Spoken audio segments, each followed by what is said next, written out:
Joining us now is Bret McCormick, Sports Business Journal. He covers stadiums, fan experience, ticketing. He covers it all.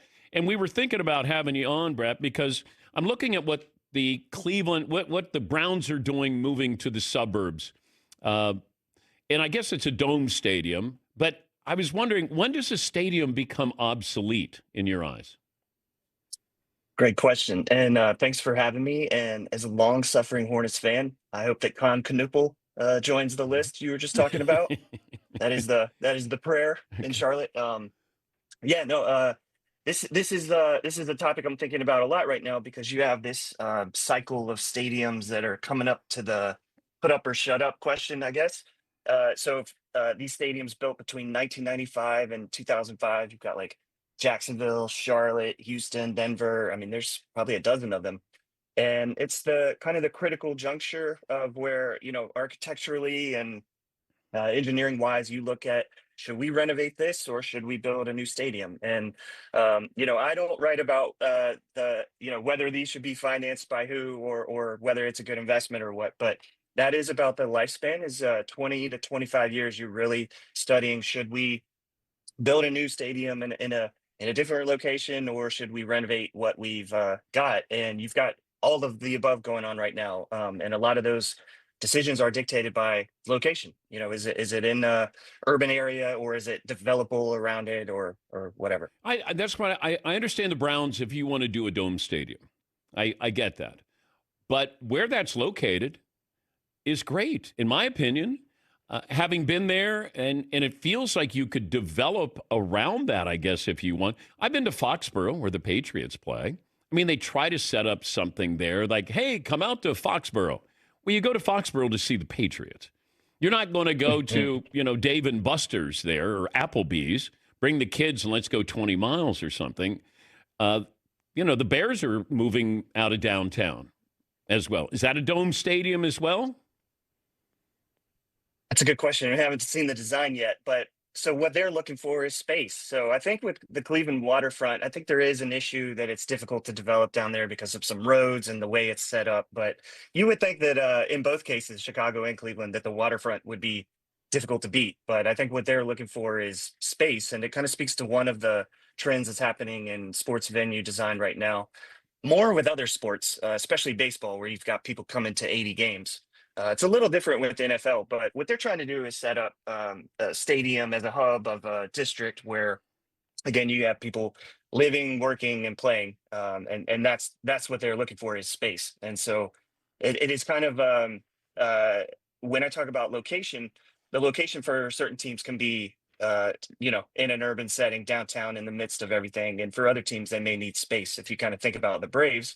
Atlanta Braves kind of started this second round of mixed-use development.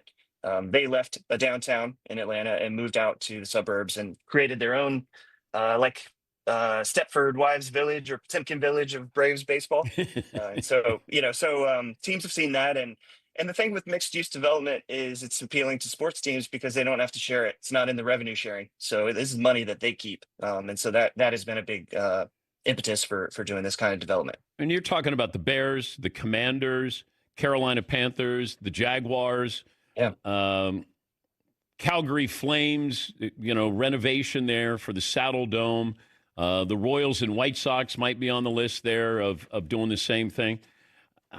It feels like, even when you look at the Dallas Mavericks, where Mark Cuban said, I'm not a real estate guy, and I'm going to sell it to real estate people, and then tried to develop around the stadium and then bring in a casino. Is that the blueprint for what we should expect with all, even Wrigley? Wrigley's got its own sports book there. Yeah, and it's it kind of speaks to, and you watch the costs of these are like skyrocketing, and it's part of it is because more is expected of venues now. You used to have a lower bowl, upper deck, maybe some suites. And that has really shifted. I mean, you've got all kinds of seating products and different types of areas you can stand, and there's different technologies that allow you to buy beer faster and more often. And so, from that standpoint, the experience has changed a bit. What people expect, like how you get in, is often easier than it used to be.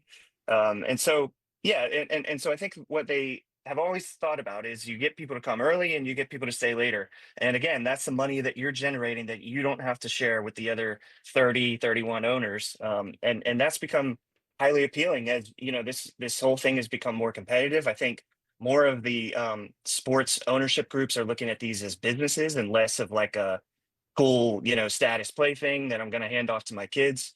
Um, and so you're seeing like a lot of new ownership groups that are coming in with very different ideas. Josh Harris with the Commanders and like the Walton family with Denver, which is going to be added to this list. I think they've got a project that is brewing out there. So, kind of different ownership groups bringing different ideas. And then just the changes that have happened with the fan experience over like 20 to 30 years are really influencing these designs. Yeah, I go back to Camden Yards because they moved it back into the city, and you had the waterfront there, a beautiful stadium. You had the warehouse there. Great fan. But I don't know, is that becoming obsolete, Camden Yards? Are they going to want to do something different?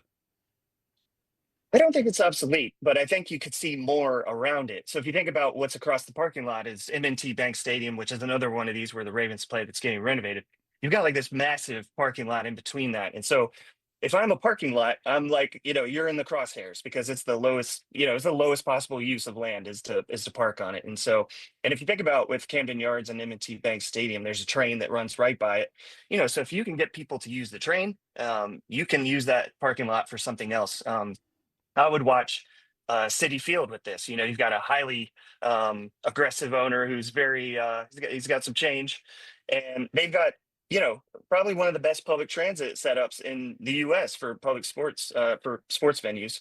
And he's trying to build a casino and basically develop those parking lots. So I think the Camden Yards thing is the aesthetic and like the vibes there are probably more popular than ever. But you just got to have something beyond it now. It kind of the stadium itself sort of bleeds into this next level, this next layer. What is the least modern stadium or the worst stadium?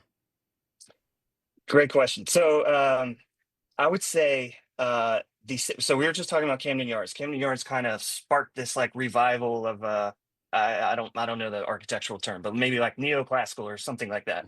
The one that was built right before that was, I think it's now called Rate Field, where the White Sox play, and this is the last stadium before all the cool stadiums, basically. And so that's widely agreed as one of the it has like no personality. There's not much there. Wasn't that cellular?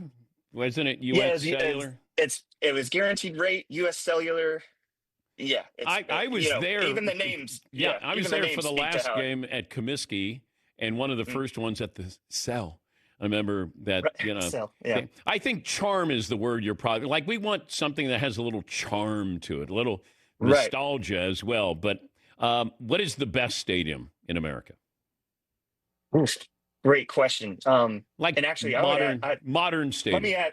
Let me add one more to the worst ones. Is everybody's excited to see what happens with RFK, because I think FedEx Field might or North, whatever it's called now, Northwest Mutual something, Northwest Stadium, is widely agreed is probably the worst stadium in U.S. sports. I mean, the location, it's out in the middle of nowhere. There's nothing around it. You literally had sewage fall on people, railings fall over, they got sued. So I think everybody is stoked to see what happens with them and potentially RFK. The best stadium, this is a great question. And it's probably like a bit objective. It kind of depends. Sport to sport, it's going to be different.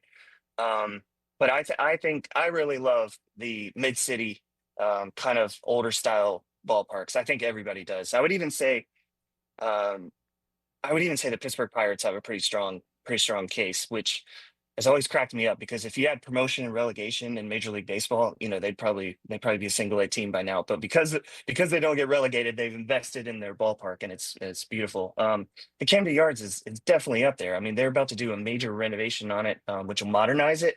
But I don't think they're going to touch any of the kind of mystique of it. I don't overly love Fenway and Wrigley because they're really, really old. Like, so they are very cramped, and in terms of somebody who visits stadiums, it's not a great time. Yeah, that's a good question. I really like Pittsburgh. I think it's a great ballpark. Bret, thanks for joining us. We appreciate it. Yeah, it was fun. Thanks for having me. All right, Bret McCormick, Sports Business Journal. Yeah, you start to look at these stadiums. I mean, it's incredible the number of stadiums that are being built or renovated. And you go back to what Stan Kroenke did in Los Angeles, even with the Golden State Warriors. Like, you want to have something, and then you want apartments around it. You want to have things around it. And it helps when you have a basketball or a baseball team, certainly a baseball team. So you get 81 days there. Maybe you get the postseason in there.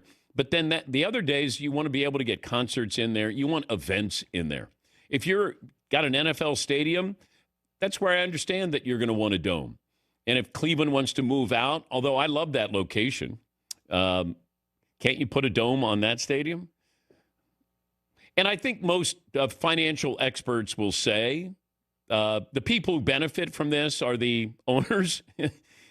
It's not like cities do. The real estate people and the owners usually do well with this. It's like, hey, this is going to provide jobs. This is going to mean, and this is. And I'm like, okay.